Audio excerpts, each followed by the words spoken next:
Olá, gente, tudo bem com vocês? Hoje eu vou gravar um vídeo fazendo a máquina modular. Vocês vão precisar de detergente e farinha em pó para começar hoje. Então você vai misturar, gente. Vai misturar bem. Vai colocar um pouco de água com tinta. É detergente com tinta, viu, gente? Depois olha como é que ela ficou.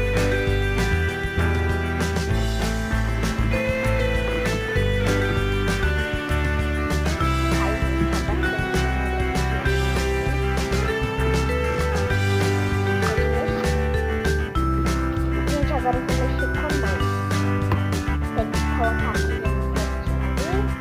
E vou mexer com a mão pra ela ficar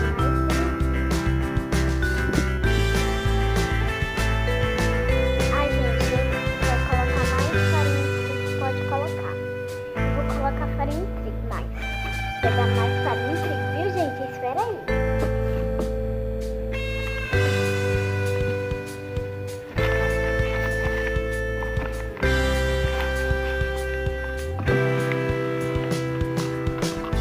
Oi, gente, voltei.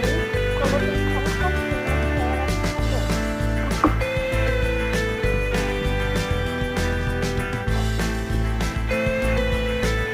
Gente, não vou deixar mostrar para vocês, porque talvez quando ficou e ela tá ficando.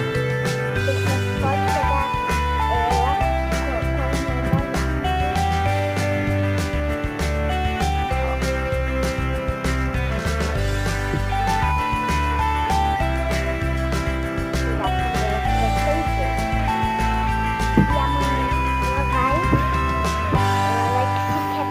Gente, mas vocês podem colocar mais coisas, gente.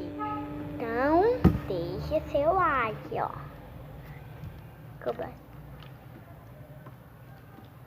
Minha mão ficou toda suja, gente, ó.